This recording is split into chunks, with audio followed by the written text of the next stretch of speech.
Hello my dear students, कैसे हैं आप सब। आई होप आप सब बहुत अच्छे होंगे। आपका स्वागत है हमारे प्यारे से यूट्यूब चैनल एम पॉली पर। तो आज हम लोग सॉल्व करने वाले हैं ऑटोमोबाइल इंजीनियरिंग के मोस्ट इंपॉर्टेंट क्वेश्चंस, जो कि हर साल आपके एग्जाम में पूछे जाते हैं और हर साल हम लोग इन क्वेश्चंस को करके बहुत अच्छा स्कोर करते हैं। तो इस बार भी उसी तरह से हम लोग तैयारी करेंगे, उसी फ्लो में आगे बढ़ेंगे और उन क्वेश्चंस को सॉल्व करेंगे, अच्छे से समझेंगे। और मैं कोशिश करूंगा कि इसके क्वेश्चंस के साथ साथ मैं आपको सब्जेक्ट की कुछ बेसिक नॉलेज भी देता चलूं, ताकि अगर कोई क्वेश्चन ऐसा होता है जो कि इन क्वेश्चन से अलग आ जाता है तो आपको ऐसा ना लगे कि आपने वो चीज नहीं पढ़ी।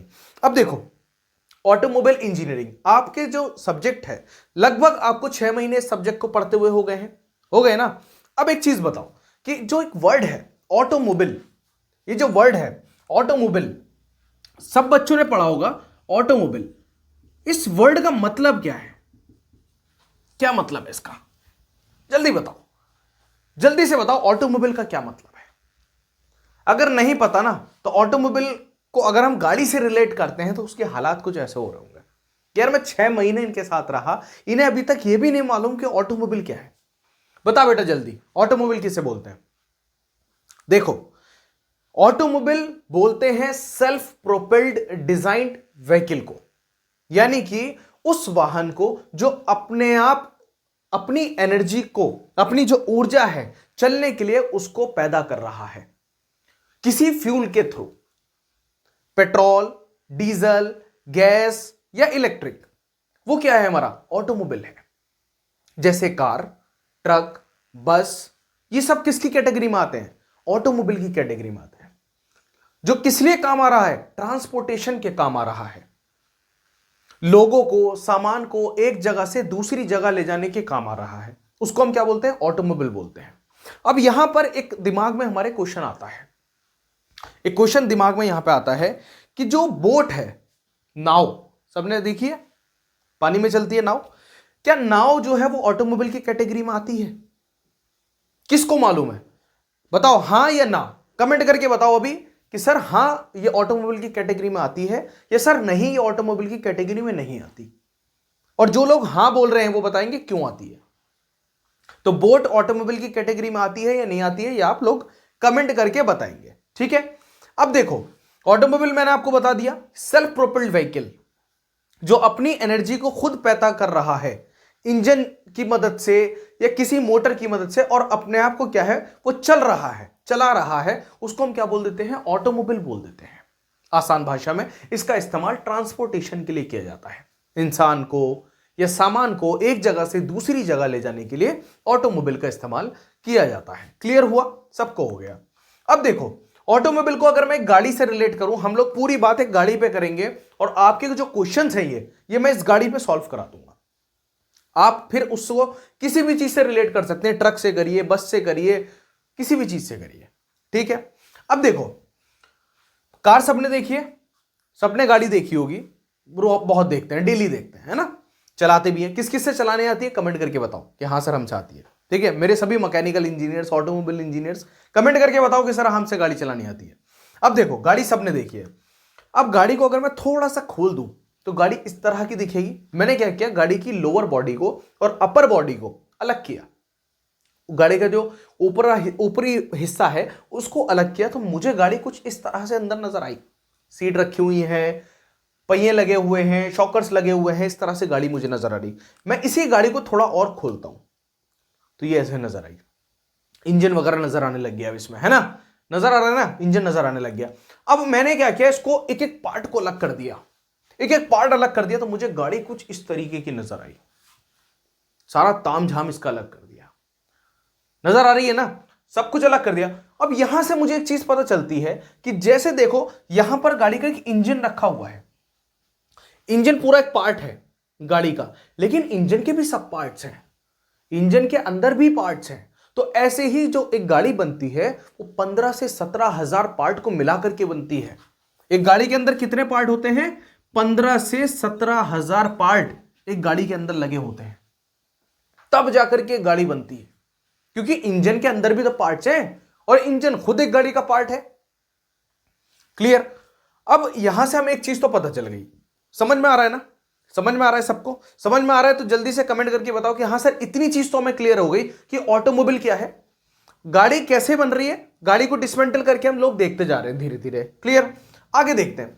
अब जो ये पार्ट्स हैं वो काम कैसे कर रहे हैं, देखो हर पार्ट एक अलग काम कर रहा है, तभी जाकर के क्या हो रहा है भाई, इंजन तो अपनी एनर्जी बना ही रहा है, लेकिन किसी पार्ट के थ्रू हमें उस एनर्जी को, इंजन की एनर्जी को पहियों तक भी तो पहुंचाना है ना। तो उसके लिए हमें कुछ सब पार्ट्स चाहिए भाई, हमें शाफ्ट चाहिए, हमें ट्रांसमिशन चाहिए, है ना, जिसको हम गियरबॉक्स बोल देते हैं, हमें चाहिए, तभी तो हम इंजन की जो पावर है उसको पहियों तक पहुंचा पाएंगे, नहीं तो पहिए चलेंगे नहीं। क्लियर? तो इस तरीके से क्या है, गाड़ी की सारी मशीन्स काम कर रही हैं, अपना अपना काम कर रही हैं। अब इसको डिटेल में एक चीज को समझेंगे, अभी पेशेंस रखना थोड़ा। सर के ऊपर से तो नहीं जा रहा, आई होप नहीं जा रहा होगा, क्योंकि मैं बिल्कुल जीरो से लेकर के चल रहा हूं। अगर ऑटोमोबाइल तुमने अभी तक नहीं भी पढ़ा होगा तो तब भी तुम्हारी समझ में आ जाएगा। अब समझो, अब यहां से एक चीज शुरू होती है कि कोई इंसान है, मैं हूं सपोज, है ना, या आप हो मेरी जान। अब क्या है कि आपकी बॉडी में अगर हड्डियां ना हो तो जो हमारा मांस है ये किसी काम का है क्या? हम लोग खड़े हो सकते हैं, मैं आपको पढ़ा रहा हूं, अपने पैरों पर खड़ा हूं ना, पैरों के भरोसे खड़ा हूं, तभी तो मैं आपको पढ़ा पा रहा हूं।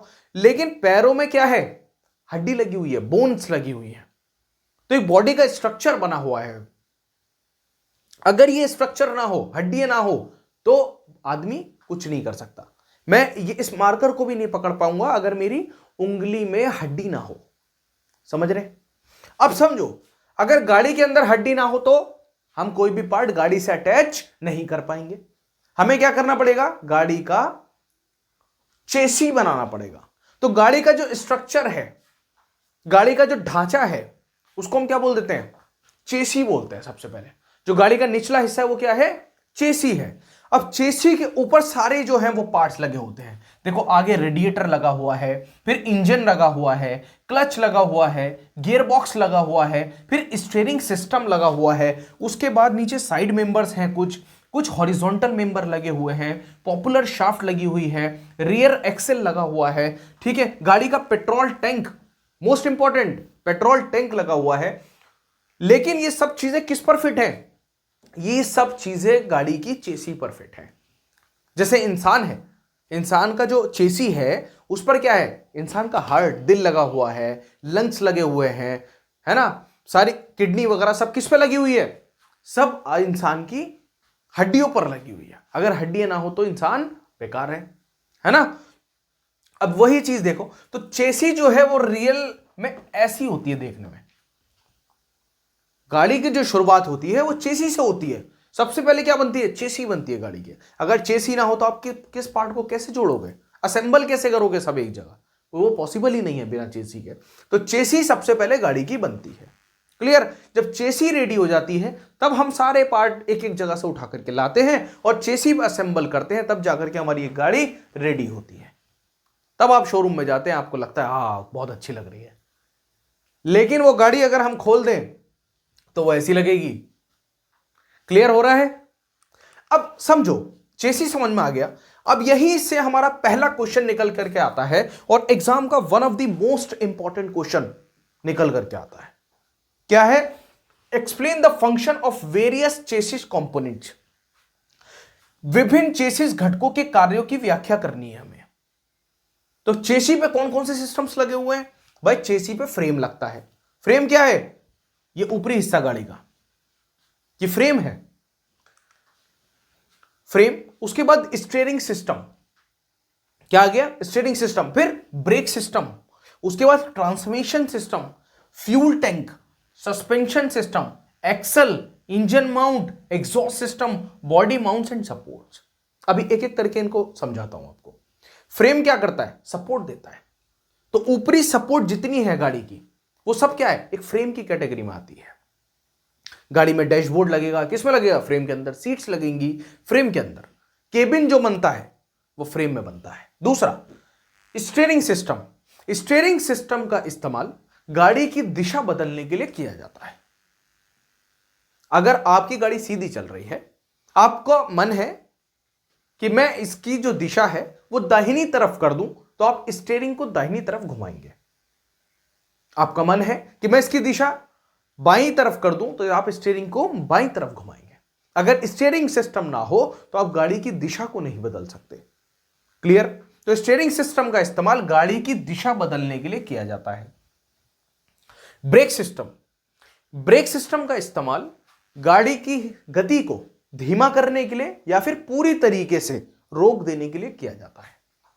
तो ब्रेक सिस्टम क्या कर रहा है? गाड़ी की गति को धीरे कर रहा है या फिर पूरी तरीके से रोक दे रहा है। अगर ब्रेक सिस्टम ना हो तो गाड़ी बेलगाम का घोड़ा हो जाएगी, किसी के रोकने से नहीं रुकेगी। तो इसलिए brake system most important part है। ब्रेक सिस्टम में बहुत डेवलपमेंट है बच्चों, बहुत ज्यादा डेवलपमेंट है ब्रेक सिस्टम में, क्योंकि अब एबीएस का इस्तेमाल किया जा रहा है, ईएसपी का इस्तेमाल किया जा रहा है ना, एंटी लॉक ब्रेकिंग सिस्टम का इस्तेमाल कर रहे हैं हम लोग, ताकि गाड़ी इधर उधर स्किड ना करे। एबीएस इस्तेमाल हो रहा है। ये सब चीजें आप पढ़िए, क्योंकि ये एग्जाम तो बहुत छोटा सा एग्जाम है पॉलिटेक्निक का, ये तो हम आपको क्लियर करा देंगे, और कभी टाइम मिलेगा तो ये डीपली भी पढ़ाएंगे हम आपको। लेकिन ये चीजें अगर आप ऑटोमोबाइल इंजीनियरिंग कर रहे हैं तो ये मोस्ट इंपॉर्टेंट चीजें हैं। ये अगर आपको नहीं पता है तो फिर दिक्कत है, ये आपको पता होनी चाहिए अगर आपको अपना करियर इस फील्ड में बनाना है तो ये आपको जानना पड़ेगा। तो ब्रेक सिस्टम समझ में आया। फिर आता है ट्रांसमिशन सिस्टम। ट्रांसमिशन सिस्टम क्या कर रहा है? ट्रांसमिशन सिस्टम जो इंजन की पावर है उसको पहियों तक ट्रांसमिट कर रहा है, पहियों तक पहुंचा रहा है। भाई सबसे ज्यादा जरूरी है, इंजन में तो पावर है, इंजन अपनी पावर जनरेट कर रहा है, इंजन घूम रहा है, लेकिन उस पावर को, उस ऊर्जा को हमें पहियों तक पहुंचाना पड़ेगा अगर हमें गाड़ी को चलाना है तो वो काम कौन करता है? ट्रांसमिशन सिस्टम करता है। फ्यूल टैंक क्या करता है? फ्यूल टैंक जो हमारा फ्यूल है उसको अपने अंदर स्टॉक करके रखता है फ्यूल टैंक। ठीक है?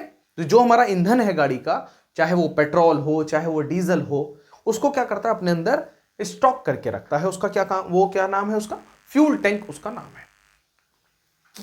गाड़ियों में कितने लीटर के फ्यूल टैंक आते हैं बताओ, जल्दी बताओ, कितने लीटर का फ्यूल टैंक होता है गाड़ी के अंदर? उसके बाद आता है सस्पेंशन सिस्टम। सस्पेंशन सिस्टम क्या करता है?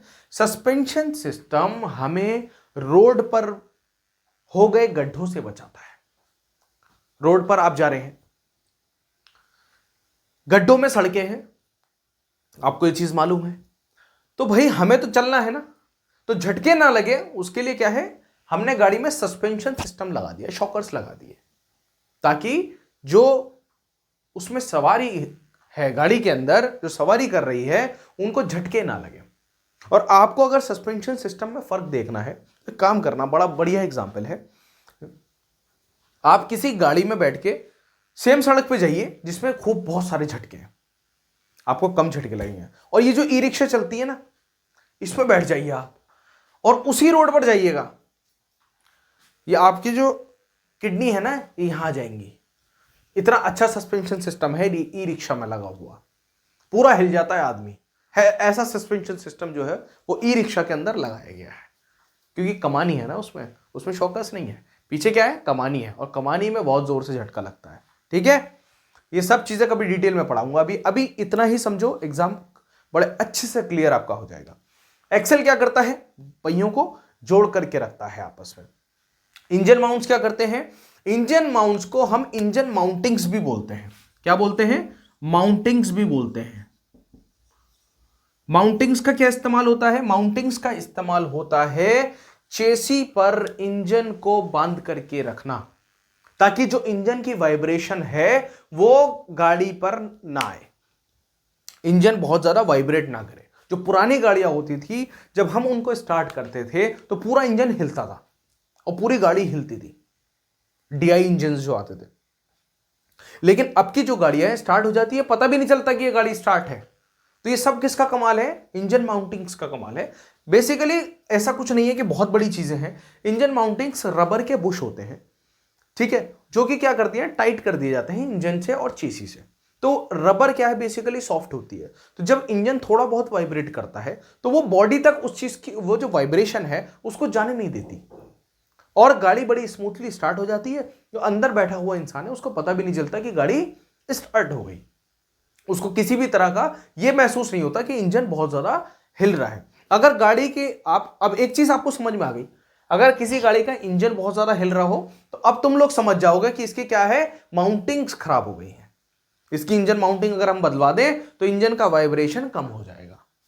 ठीक है, अब देखो एग्जॉस्ट सिस्टम। एग्जॉस्ट सिस्टम क्या करता है, जो इंजन का एग्जॉस्ट है उसको बाहर निकालता है, धुआं बाहर निकालता है।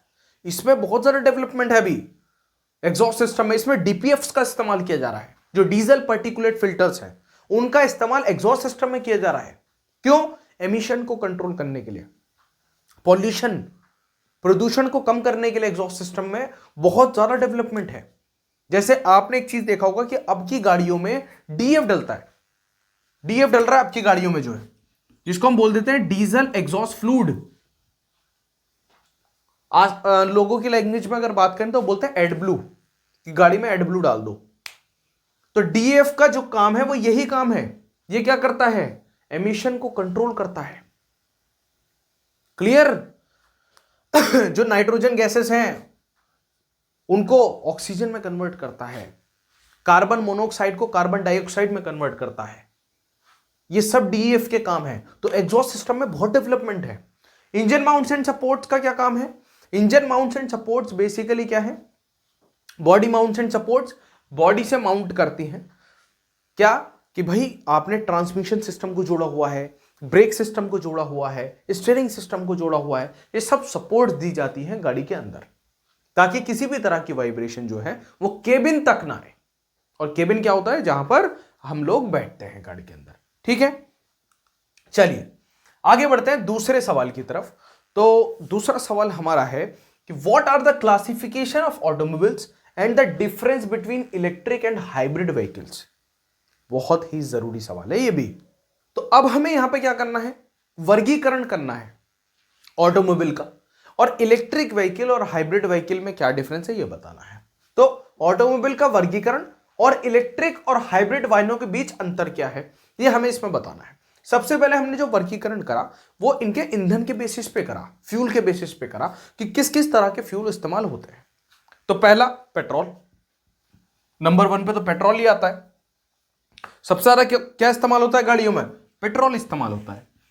लेकिन आपको पता है एक चीज, पेट्रोल से ज्यादा क्या इस्तेमाल होता है, पेट्रोल से ज्यादा इस्तेमाल होता है डीजल। क्योंकि जितनी बड़ी गाड़ियां हैं, जितने आप ये ट्रक देखते हैं, बस देखते हैं, इनमें क्या डलता है, डीजल डलता है।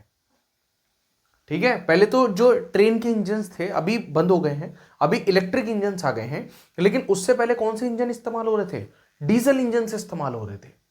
तो पेट्रोल हो गया गाड़ियों में इस्तेमाल। तो use petrol as fuel known for smooth performance and lower initial cost. तो स्मूथ परफॉर्मेंस होती है पेट्रोल की, ये बात तो माननी पड़ेगी। जो पेट्रोल इंजन होता है उसमें आवाज बहुत कम होती है, आपको पता भी नहीं चलेगा कि गाड़ी स्टार्ट खड़ी है।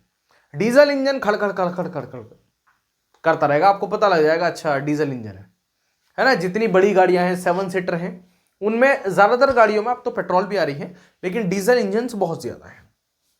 उसके बाद इलेक्ट्रिक व्हीकल्स में क्या इस्तेमाल होगा, भाई इलेक्ट्रिक व्हीकल है तो उसमें इंजन तो होता नहीं है। तो एक चीज आपको समझ में आ जाती है कि जितनी भी ईवी है हमारी, ईवी क्या है, इलेक्ट्रिक व्हीकल, उसमें क्या इस्तेमाल होता है, इंजन नहीं होता इस्तेमाल। उसमें क्या इस्तेमाल होता है, या मोटर इस्तेमाल होती है। तो इलेक्ट्रिक व्हीकल में इंजन की जगह मोटर का इस्तेमाल किया जाता है।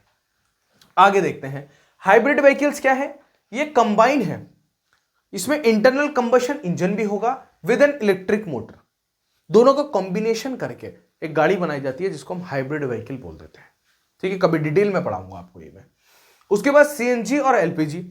एलपीजी का इस्तेमाल तो बिल्कुल बंद है, लिक्विड पेट्रोलियम गैस। कभी कभी इसकी फुल फॉर्म पूछ लेता है, आपसे कह देगा एलपीजी की फुल फॉर्म बताओ, तो यहां आपको पता है क्या, लिक्विड पेट्रोलियम गैस, और सीएनजी कंप्रेस्ड नेचुरल गैस। तो दोनों की याद रखनी है फुल फॉर्म। एक नंबर में पूछ देगा आपसे कि सीएनजी की फुल फॉर्म बता दो और एलपीजी की फुल फॉर्म बता दो। तो दोनों की आपको पता है, कंप्रेस्ड नेचुरल गैस और लिक्विड पेट्रोलियम गैस। क्लियर? अब लिक्विड पेट्रोलियम गैस का इस्तेमाल तो गाड़ियों में बिल्कुल से बंद है। भाई सिलेंडर तो आप किसी गाड़ी में लगा नहीं सकते, बिल्कुल बंद है। पहले लोग वैन वगैरह में लगा लिया करते थे, लेकिन अब बहुत रोकथाम है, अब उसका इस्तेमाल नहीं कर सकते। सीएनजी का इस्तेमाल बहुत ज्यादा है, बहुत बड़े स्केल पे सीएनजी का इस्तेमाल किया जा रहा है गाड़ियों के अंदर।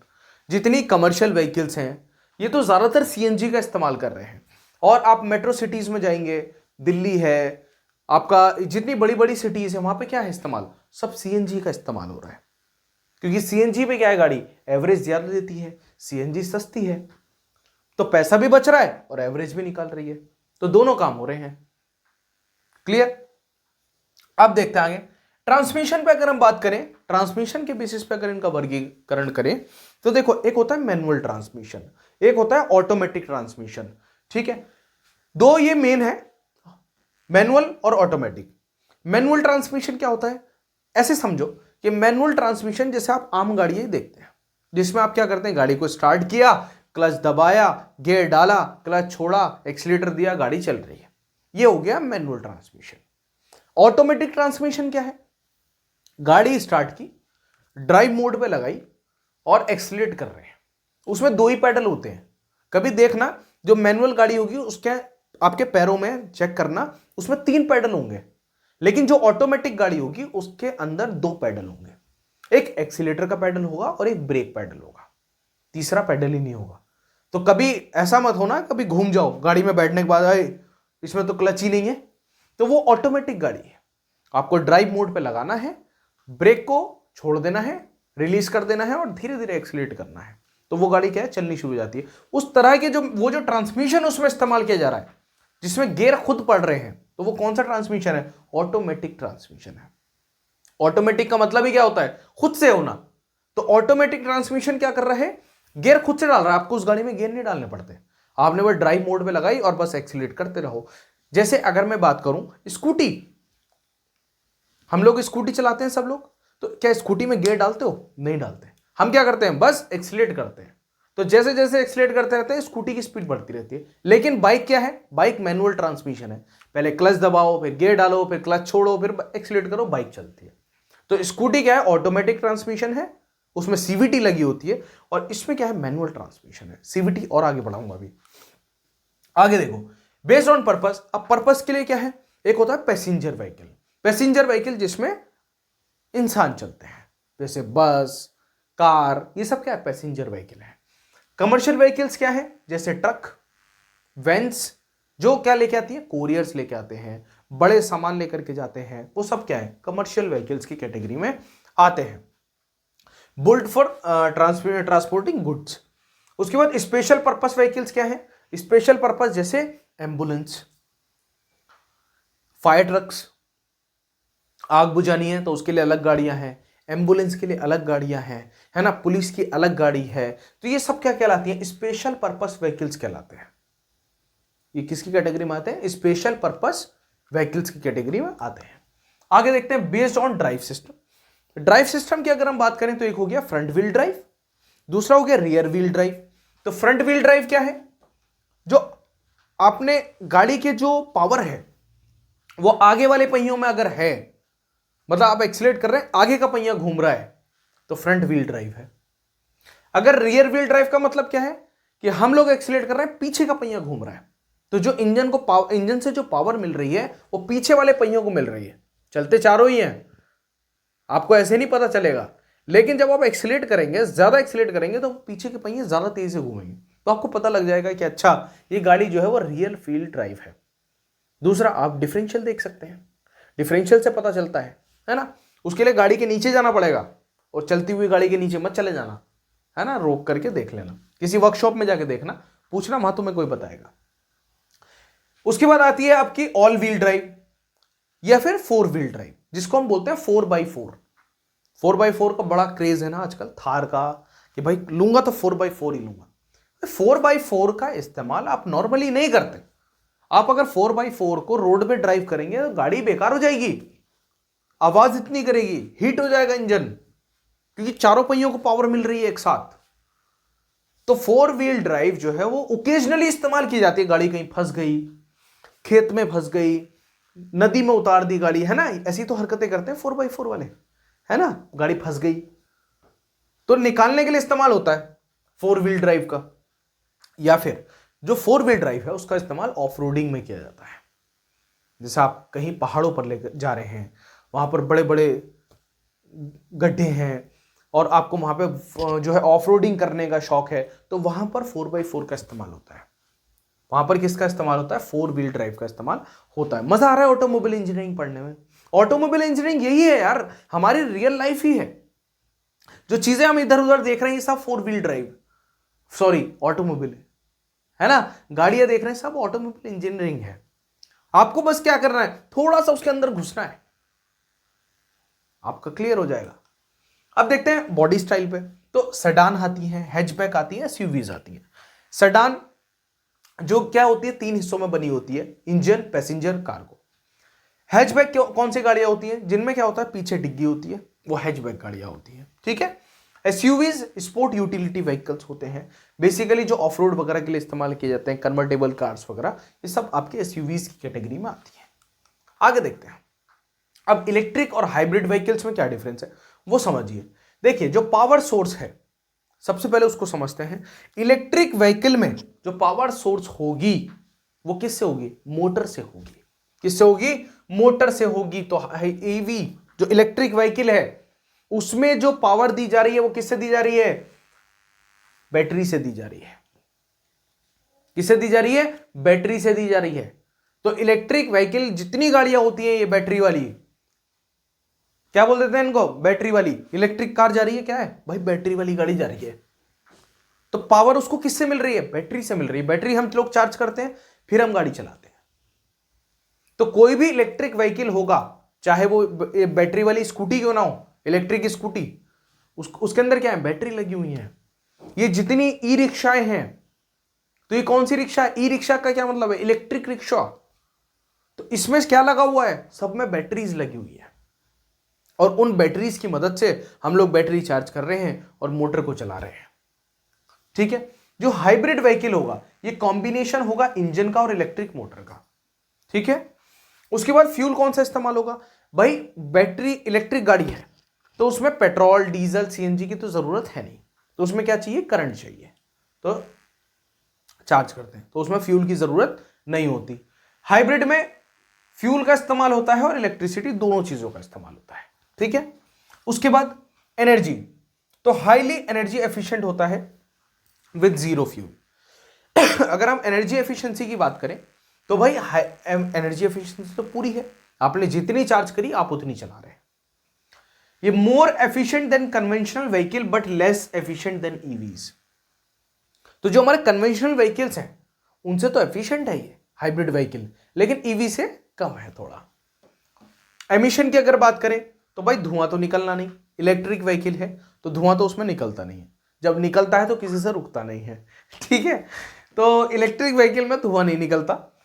उसके बाद हाइब्रिड व्हीकल्स क्या है? ये रिड्यूस करते हैं emission compare to traditional vehicle, जो हमारी नॉर्मल गाड़ियां हैं उनसे कम हुआ है। रेंज लिमिटेड रेंज है, लेकिन क्या है, हाइब्रिड व्हीकल की लॉन्गर रेंज है due to ICE as a backup.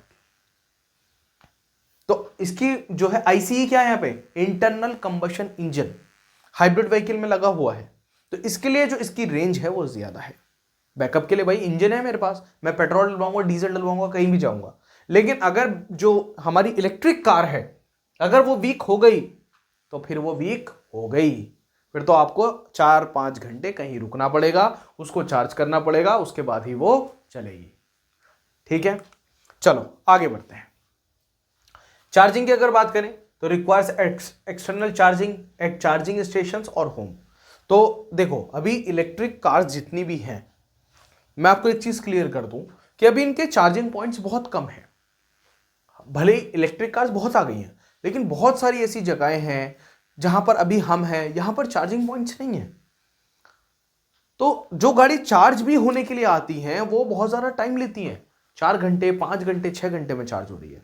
घर पर तो 8-8 घंटे भी ले लेते हैं, क्योंकि घर पर जो सॉकेट्स हैं वो नॉर्मल सॉकेट्स होते हैं। जो चार्जर्स हैं इनके वो बड़े चार्जर्स हैं, तो वो 1 घंटे में भी चार्ज कर देते हैं। लेकिन बहुत सारी जगहों पे अभी इस तरह के चार्जर्स अवेलेबल है नहीं। ठीक है। दूसरा, electric motor charges during braking, no external charging needed. तो जो हमारे हाइब्रिड व्हीकल्स हैं इसमें इलेक्ट्रिक मोटर जो है वो चार्ज हो जाती है किससे? ब्रेकिंग वगैरह से। तो कोई हमें एक्सटर्नल चार्जिंग की जरूरत हाइब्रिड व्हीकल में नहीं पड़ती है। ठीक है, उसके बाद मेंटेनेंस की बात करें तो lower maintenance due to fewer moving parts. जो हमारा इलेक्ट्रिक व्हीकल है उसमें जो मूविंग पार्ट्स हैं वो बहुत कम है, बट जो इंजन वाली गाड़ी होती है ना उसमें पार्ट ज्यादा लगे होते हैं, तो इसमें पार्ट्स कम है इसलिए इसका मेंटेनेंस भी कम है। लेकिन जब इसका मेंटेनेंस आता है ना तो बहुत जबरदस्त आता है।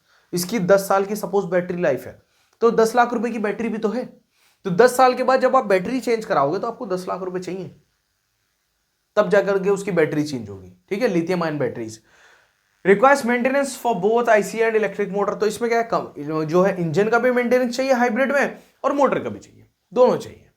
कॉस्ट की बात करें तो हायर इनिशियल कॉस्ट है, ऑल्दो गवर्नमेंट जो है अब इन पे इंसेंटिव्स दे रही है, स्कीम्स चला रही है बहुत सारी गाड़ियों पे, लेकिन इसकी इनिशियल कॉस्ट बहुत ज्यादा है। जो इलेक्ट्रिक व्हीकल है वो महंगी गाड़ियां हैं, जो हमारी generally costlier then conventional vehicles but cheaper than EVs. जो हाइब्रिड व्हीकल है वो नॉर्मल गाड़ियों से महंगी होती है लेकिन ईवी से सस्ती होती है।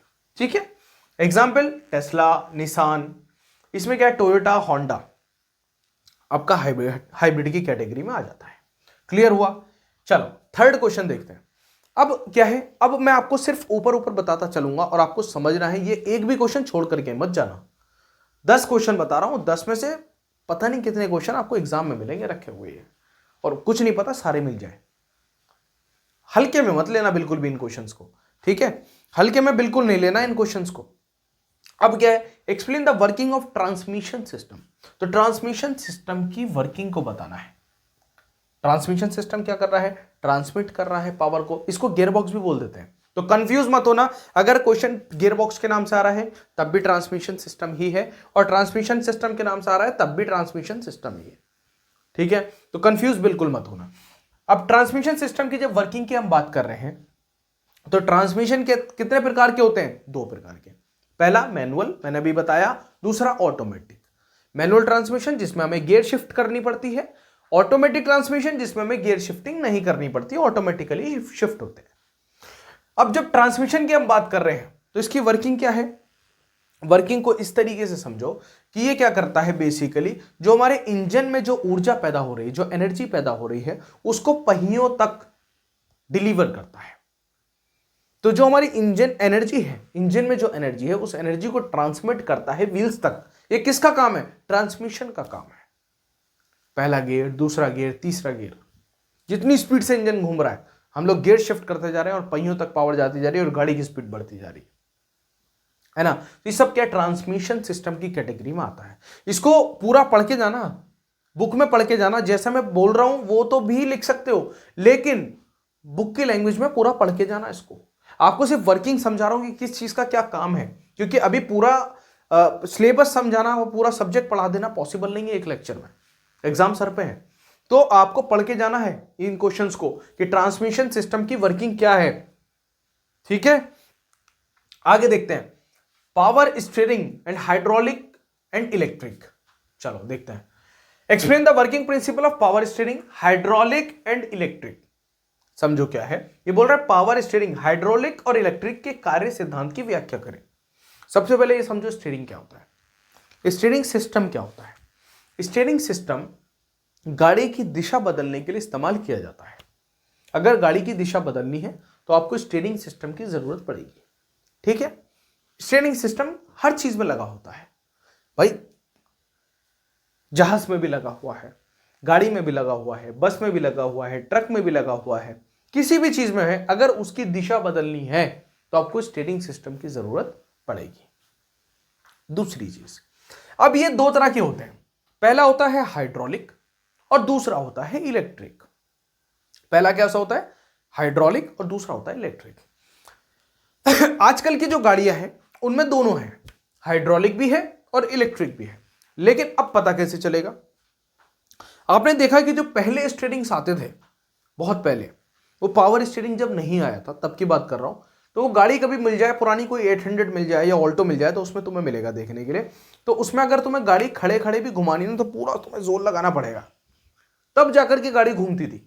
लेकिन जब पावर स्टीयरिंग आए तो इंसान जो है वो थोड़ा स्टाइल मारने लग गया, है ना, थोड़ा स्टाइल मारने लगे, एक हाथ से गाड़ी चलने लग गई पावर स्टीयरिंग के आते। अब क्या हुआ, पावर स्टीयरिंग भी दो तरह के आए, पहला आया हाइड्रोलिक और दूसरा आया इलेक्ट्रिक।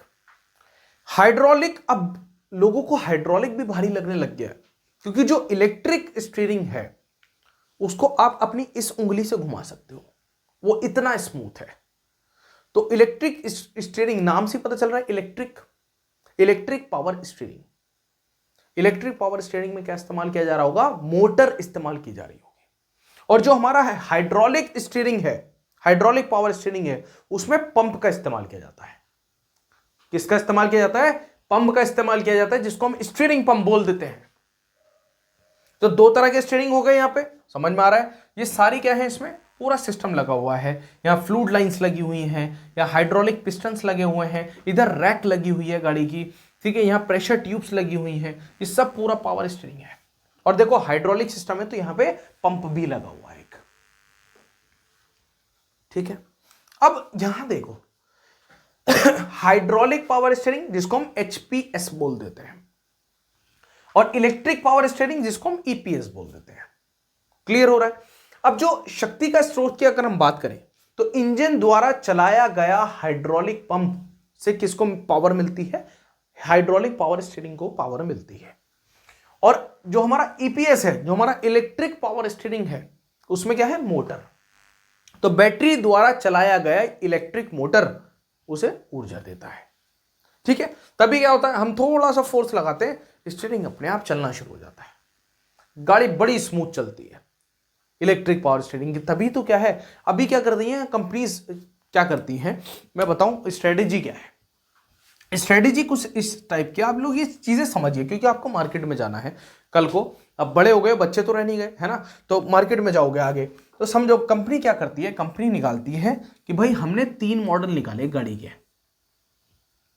गाड़ी के 3 मॉडल निकाले, ए बी सी।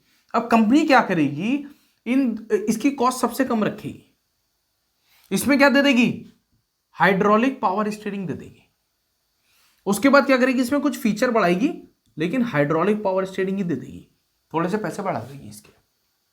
उसके बाद क्या करेगी, कहेगी ये टॉप मॉडल है, फीचर सेम है, सब कुछ सेम है, ये टॉप मॉडल है। आप कहोगे सर इसमें टॉप मॉडल है, किस चीज के फालतू पैसे ले रहे हो, 2 लाख रुपए किस चीज के एक्स्ट्रा ले रहे हो, कि इसमें जो है ना वो ईपीएस लगा हुआ है।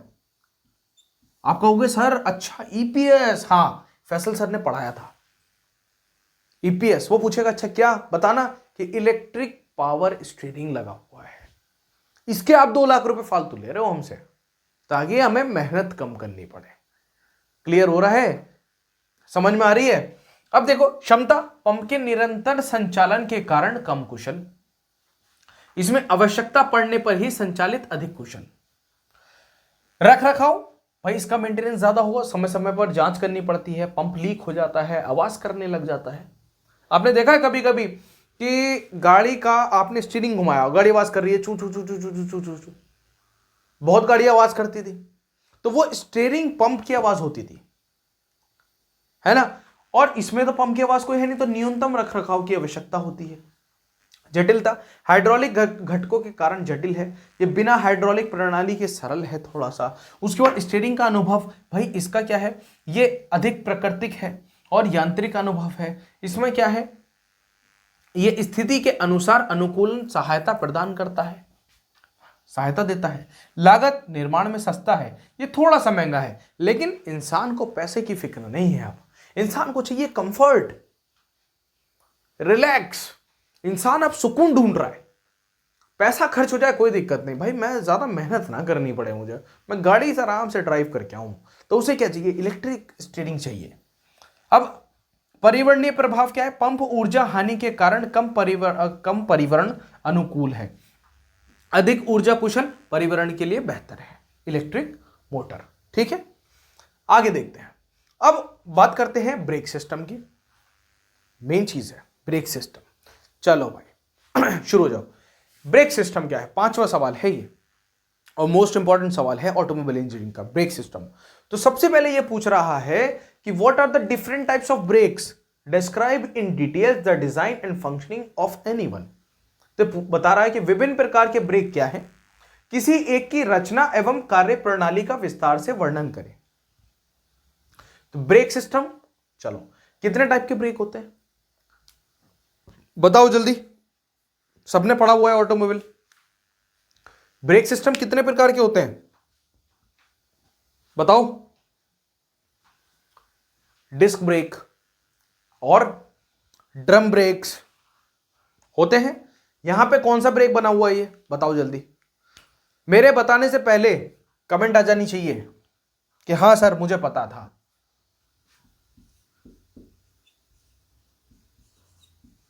बताओ जल्दी। इससे पहले मैं बताऊं आप लोग बता दो। देखो दो तरह के ब्रेक होते हैं, डिस्क ब्रेक, ड्रम ब्रेक। ये डिस्क ब्रेक है। डिस्क ब्रेक की पहचान कैसे हुई? इसमें एक डिस्क लगी हुई है। ये रोटर जो है ना, इसको हम डिस्क बोल देते हैं। ऐसे पहचान किया करो। चीजों को समझने का तरीका है, तुम्हारी समझ में आनी चाहिए। कोई फर्क नहीं पड़ता तुम उसे कैसे समझ रहे हो, तुम्हारी अगर समझ में आ गई वो इंपॉर्टेंट है, कैसे समझा ये इंपॉर्टेंट नहीं है। तो डिस्क ब्रेक क्या है? डिस्क लगी हुई है। ड्रम ब्रेक होगा तो एक मोटा सा ढोल टाइप का लगा होगा, जिसको हम क्या बोल रहे हैं? ड्रम। ड्रम क्या होता है? ढोल। तो ढोल लगा हुआ है गाड़ी के पीछे ब्रेक में, समझ जाओ। अब समझो ब्रेक क्या है।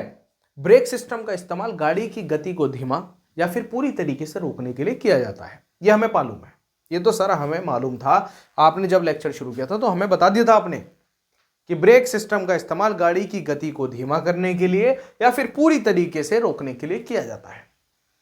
कितने प्रकार के होते हैं सर? ड्रम ब्रेक्स होते हैं, डिस्क ब्रेक होते हैं। डिस्क ब्रेक हमारे सामने बना हुआ है। इसमें क्या होता है वो मैं आपको बताता हूं। ब्रेक कैलिपर असेंबली होती है, व्हील बेयरिंग होगा, व्हील के बोल्ट होंगे, ब्रेक का रोटर होगा ये, और ब्रेक पैड्स होंगे, बस। अब इसने कहा कि किसी एक की फंक्शनिंग भी बताइए। फंक्शनिंग में कुछ नहीं है बेटा, स्टेप बाय स्टेप समझा करो। आपने क्या किया, गाड़ी चला रहे थे, सामने कोई आया, आपने क्या करना था? स्पीड उसकी धीमी करनी थी, आपने ब्रेक पैडल दबा दिया। अब समझो, जब ब्रेक पैडल आपने दबाया तो डिस्क ब्रेक जो थे उसमें क्या भरा होता है? फ्लूइड भरा होता है। तो फ्लूइड पे क्या गई? फोर्स लगी, वो फ्लूइड गया कैलिपर में। कैलिपर ने क्या किया? जो कैलिपर के पिस्टन्स थे वो आगे बढ़े और उसमें लगे हुए थे डिस्क पैड्स। ये डिस्क पैड, उसने डिस्क पैड को डिस्क से चिपका दिया। जैसे ही उसने डिस्क पैड को डिस्क से चिपकाया तो डिस्क की स्पीड क्या हो गई? धीमी हो गई। और जब डिस्क की स्पीड धीमी हुई तो डिस्क किससे बंधी हुई थी? पहिए से गाड़ी के। तो जब डिस्क की स्पीड हल्की होगी तो पहिए की स्पीड भी हल्की होगी, और जब पहिए की स्पीड हल्की होगी तो गाड़ी की स्पीड ऑटोमेटिकली हल्की हो जाएगी। समझ में आ रहा है चीजें कैसे काम कर रही हैं? आपने क्या दबाया? पैडल। आगे पिस्टन ने काम किया, फिर ब्रेक पैड ने काम किया, फिर डिस्क ने काम किया, और इन दी एंड गाड़ी की जो गति है उसको कम कर दिया। इसी तरीके से क्या है? ब्रेक सिस्टम काम करता है। ठीक है। अब डिस्क ब्रेक में क्या लगा होगा? डिस्क पैड्स लगे होंगे, ध्यान रखना। और जो ड्रम ब्रेक्स होंगे इसमें ब्रेक शू लगे होते हैं। ड्रम के साथ क्या लगे होते हैं? ब्रेक शू लगे होते हैं। ठीक है, उसमें कैलिपर नहीं होते, ब्रेक शू होते हैं। याद रखना इस चीज को, ठीक है। चलो आगे बढ़ते हैं, सस्पेंशन सिस्टम की बात करते हैं। तो सस्पेंशन सिस्टम का इस्तेमाल किस लिए किया जाता है? शॉक एब्जॉर्ब करने के लिए, झटकों को महसूस ना करना पड़े उस इंसान को जो गाड़ी के अंदर बैठा हुआ है। इसीलिए गाड़ी के अंदर क्या लगा दिया जाता है? सस्पेंशन सिस्टम लगा दिया जाता है। ठीक है। और आजकल बहुत टाइप के सस्पेंशन सिस्टम गाड़ी में इस्तेमाल किए जा रहे हैं। कभी डिटेल में पढ़ाऊंगा मैं आपको, इस पे अलग से एक लेक्चर बना दूंगा। ये इतना बड़ा टॉपिक है। सस्पेंशन सिस्टम समझ में आया? सस्पेंशन सिस्टम का क्या काम है? अब एक्सप्लेन कर रहा है working and construction of telescopic type. तो टेलीस्कोपिक टाइप यहां पे मैंने क्या किया? शॉकर लिया है। इसको क्या बोलते हैं? शॉकर बोल देते हैं, या फिर इसको शॉक एब्जॉर्बर भी बोल देते हैं। तो दोनों नाम इसी के हैं, शॉकर भी और शॉक एब्जॉर्बर भी। कंफ्यूज नहीं होना बिल्कुल भी। इसमें क्या लगा होता है? इसमें दो माउंटिंग्स लगी हुई हैं, अपर माउंट, लोअर माउंट। तो ऊपर से जो है, ताकि ये गाड़ी पे तो भाई दोनों तरफ से लगेगा ना, भाई दोनों तरफ से लगा हुआ है ना, एक ये लगा हुआ, एक ये लगा हुआ। तो ये क्या है? इसका अपर माउंट है और ये इसका लोअर माउंट है। दोनों माउंटिंग लगी हुई है, अपर माउंट ये लगा हुआ है और लोअर माउंट ये लगा हुआ है। शॉकर लगा दिया ना, पूरा पूरा शॉकर लगा हुआ है। देखो इसके अंदर जो है ना, ये वाला जो पार्ट है, इस स्प्रिंग के अंदर अगर देखो तो यही वाला हिस्सा यहां लगा हुआ है। इसी को हम क्या बोल रहे हैं, टेलीस्कोपिक टाइप बोल रहे हैं। अब इसमें अलग अलग क्या होते हैं, इसके डिफरेंट डिफरेंट सब पार्ट्स होते हैं। इसमें एक रॉड लगी होती है जिसको हम पिस्टन रॉड बोल देते हैं। इसमें एक रिबाउंड चैम्बर होता है, सिलेंडर ट्यूब होती है, एक रिजर्व चैम्बर होता है, एक आपका कंप्रेशन चैम्बर होता है, एक आपका पिस्टन एंड रिबाउंड वाल्व होता है। आपको अगर ये देखना है ना तो आप इसे अपनी बाइक में भी देख सकते हैं। बाइक के जो आगे वाले शॉकर्स हैं, पीछे वाले शॉकर्स हैं, उनको देखना, ठीक है। उनमें भी अपर माउंट और लोअर माउंट लगा होगा, तो वहां पे भी आप दोनों चीजें देख पाएंगे बड़ी आसानी से। क्लियर हुआ? तो ये क्वेश्चन पढ़ के जाने हैं कि क्वेश्चन, एक भी क्वेश्चन ऐसा नहीं है जो छोड़ करके जाने के लायक है। अगर छोड़ करके जाओगे तो आपका नुकसान होगा, मेरा नहीं होगा, ठीक है। अब बात करते हैं construction of lead acid battery. ये क्वेश्चन जरूर पढ़ लेना, डिटेल में पढ़ के जाना कि लेड एसिड बैटरी किस तरीके से बनाई जाती है।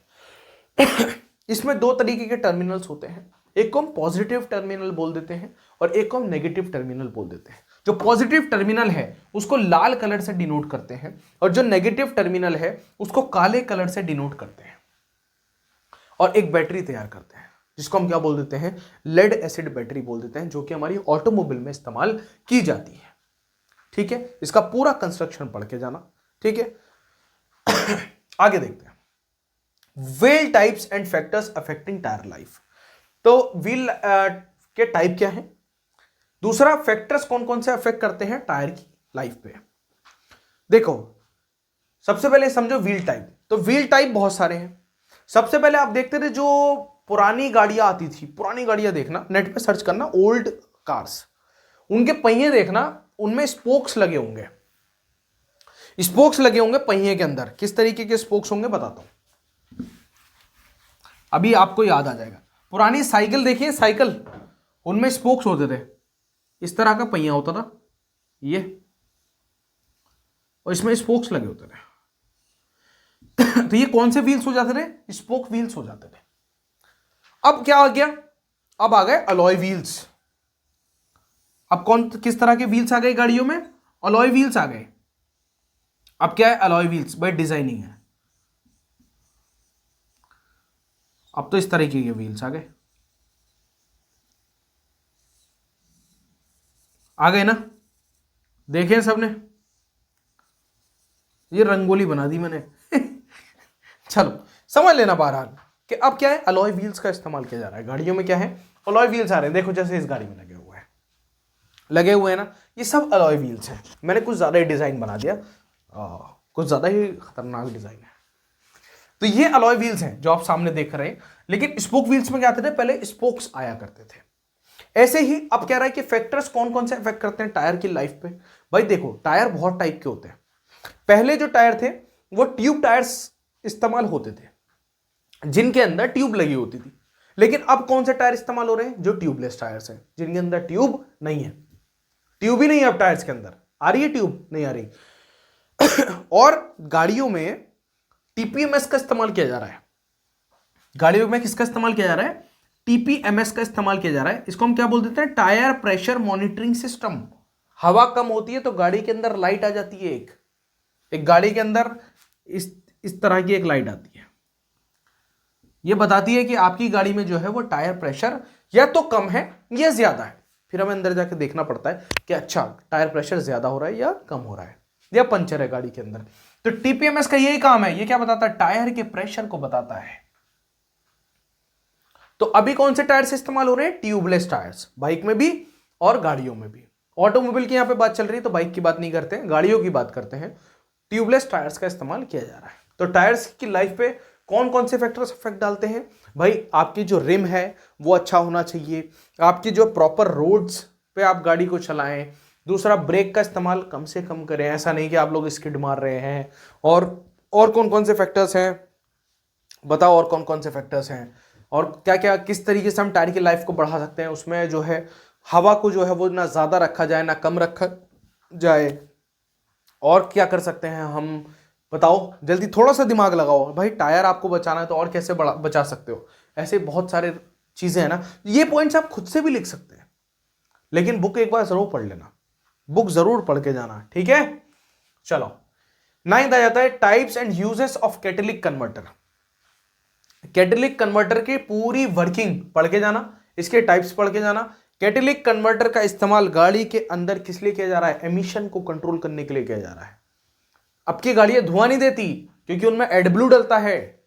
उन गाड़ियों के अंदर डीजल पार्टिकुलेट फिल्टर्स लगे हुए हैं जिनको हम बोल देते हैं डीपीएफ। कहते हैं ना डीपीएफ क्लॉग्ड हो गया,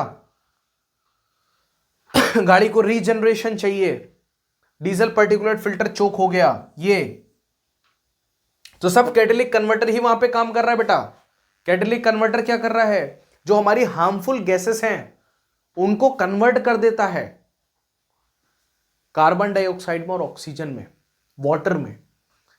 तभी क्या होता है, हम पॉल्यूशन को कंट्रोल कर पा रहे हैं आपकी गाड़ियों से। जितनी भी डीजल कार्स मिलेंगी आपको, सबके अंदर आपको कैटेलिक कन्वर्टर लगा हुआ मिलेगा। क्लियर? तो इसको जरूर पढ़ के जाना डिटेल में पूरा। मैं थोड़ा थोड़ा टच देता चल रहा हूं आपको कि आपको ऐसा ना लगे कि बाई चांस आपने नहीं पढ़ा या आप जो पढ़ा वो भूल गए, तो आपको शायद मेरी बात याद रह जाए तो आप एग्जाम में कुछ ना कुछ लिख देंगे। ठीक है, चलो आगे बढ़े। Last question, how is the battery maintain and it's health checked. तो जो बैटरी है उसका कैसे रख रखाव कर सकते हैं और उसके स्वास्थ्य की जांच कैसे की जाती है, वो हमें देखना है इसमें। एक लास्ट चीज और बताऊंगा इसमें लेक्चर में, लास्ट में एक और चीज बहुत जरूरी बताऊंगा आपके काम की।